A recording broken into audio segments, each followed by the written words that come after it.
So, it's been a bit since I dropped the video about Of the Devil Episode 0. In that time, I played through Episode 1 and realized I missed a decent amount of the game I could talk about. And also I have some corrections.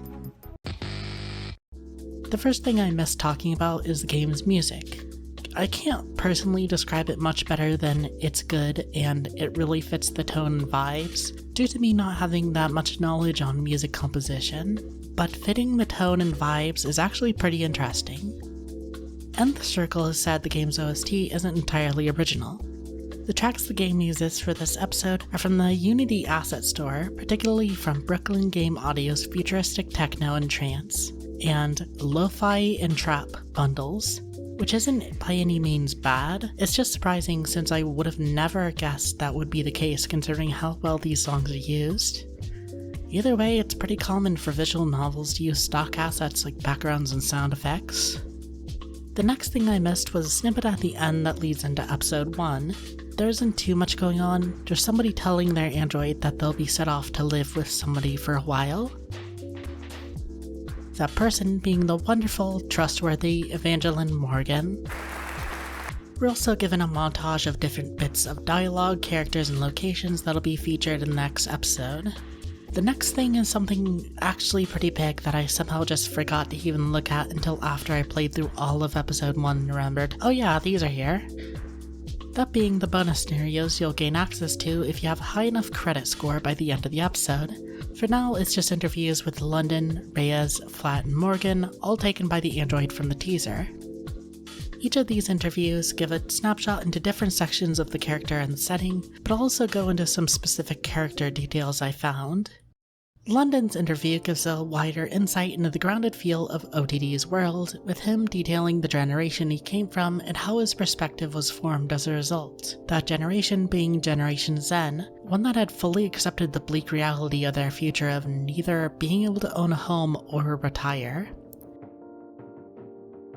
It's a mentality that actually informs some of his actions in the episode, particularly the willingness to push a suspect despite not having a proper investigation, because it's more about aiding the state's image. He has a nihilism where you can't fight the powers that be, so you better just move along instead of tripping yourself down further than you already are, no matter the moral values at hand. He also mentions having worked in arson before moving to homicide and how procedure hasn't really changed in the past decades. You really can't just walk into a collapsed building and hope to find any valuable evidence left. He eventually left because he couldn't stand the smell of smoke, which would explain why it took him a while to pinpoint Morgan's cigarette smoke while still identifying it.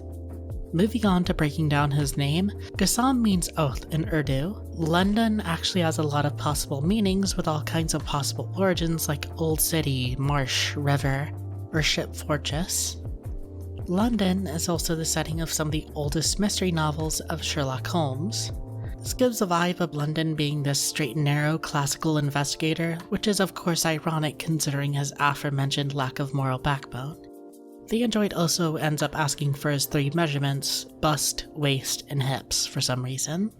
Next up is Farah Reyes, whose name I way overpronounced despite the name going out of its way to give its pronunciation.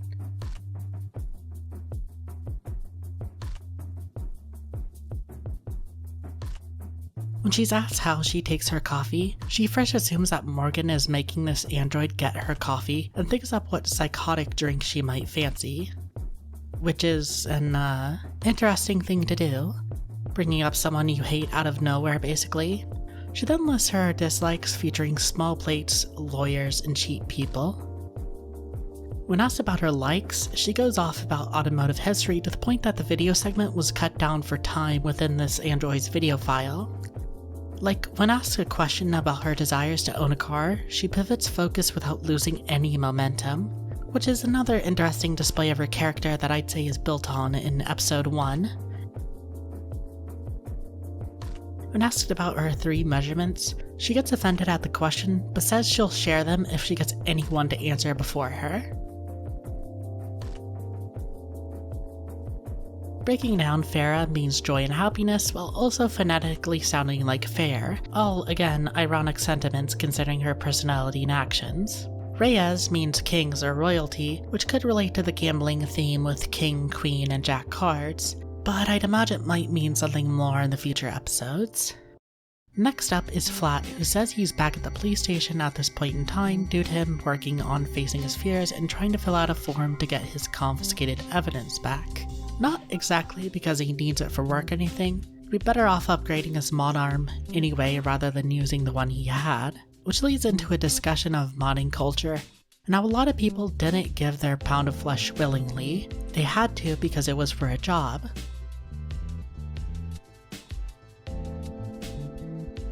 On the other hand, you have people that stack cosmetic modding as a form of plastophilia, or the fetishization of plastic surgery.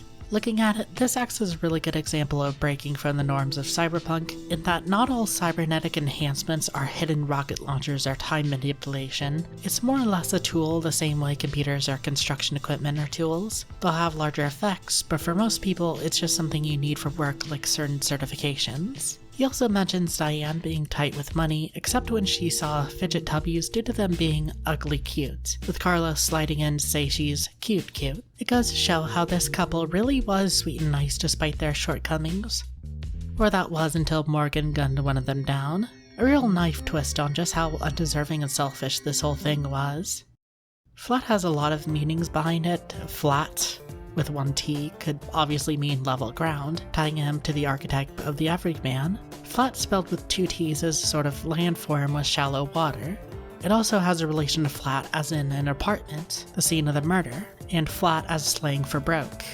Carlos as a name doesn't have as much, with the literal meaning being free man, adding to the ironies. Carlos also sounds like careless, which he was when he left his apartment unlocked. She obviously doesn't have an interview, but Diane's first name means valley and perfection, and her last name, Dawn, could relate to the story starting in the early morning, and also how her death is the inciting incident of the story as a whole.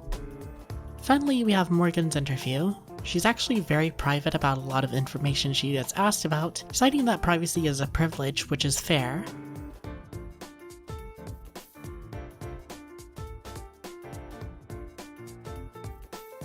She also coaches this android about certain social cues and how to be good at the old, "Hey, how's it going? I'm good." Morgan does slip that her parents called her the tumor as a joke, but I'm not entirely sure if I believe that explanation.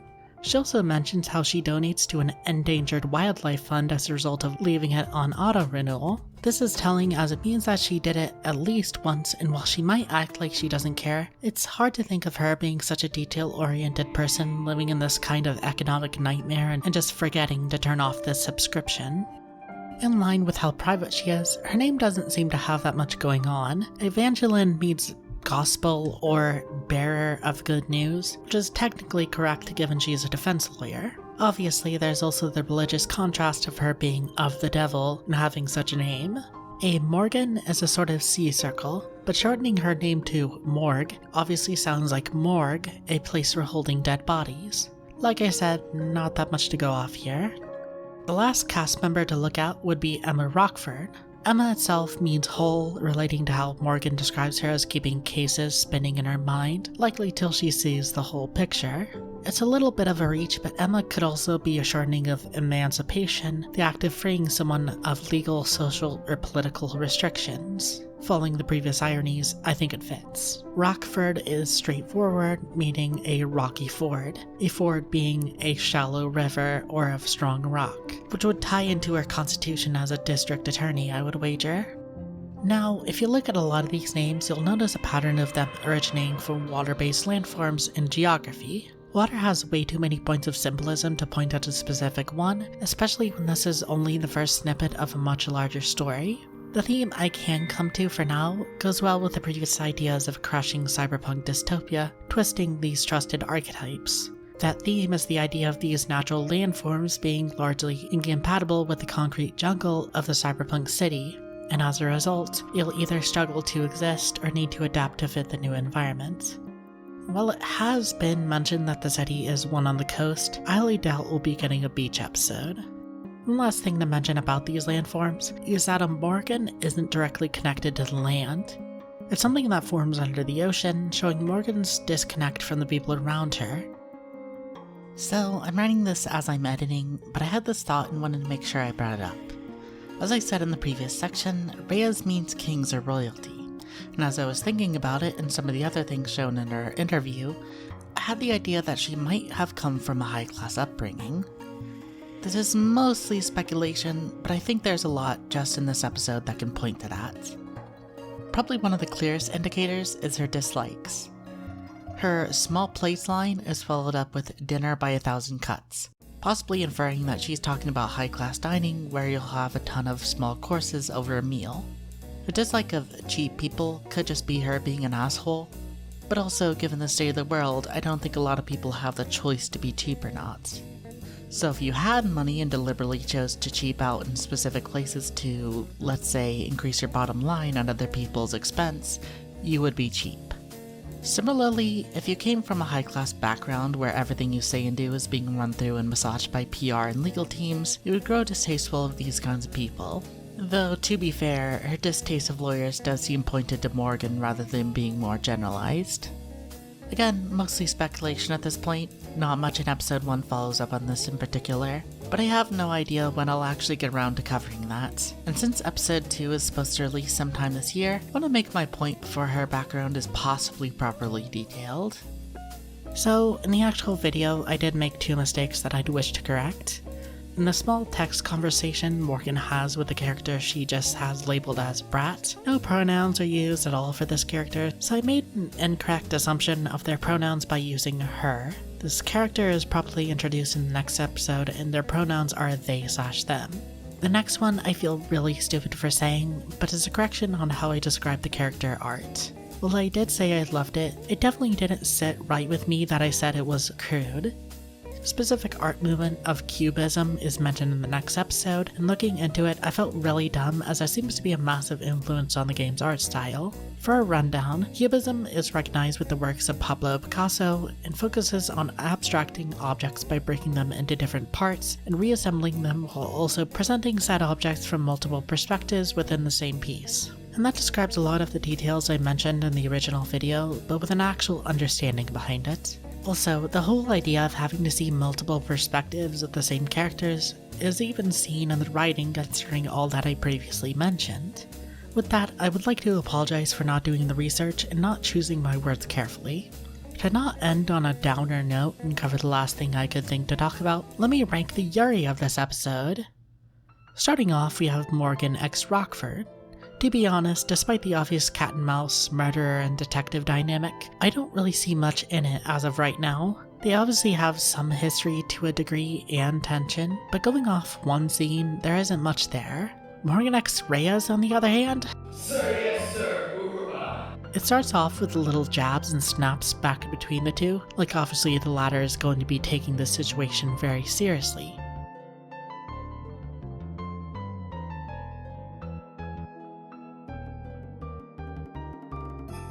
But despite Morgan's precise attention to how she talks, she goes out of her way to be obtuse and insulting. And when they actually get to the interrogation, the dynamic shifts to show that Reyes is just a hot-headed rookie trying to invalidate this lawyer, making it feel way more personal than just some police procedure. Morgan, on the other hand, is clearly more experienced, poking holes in her arguments until Reyes finally folds.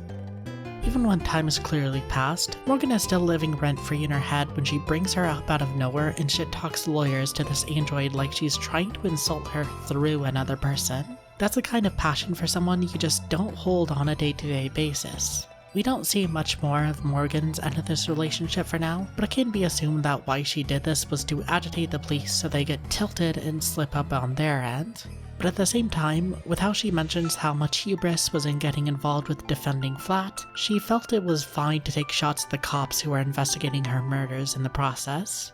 I don't want to sound like I'm reading too much into this relatively small amount of interactions they have, but this is pretty much prime cosmicitude, or a passionate relationship built on hate instead of admiration or love.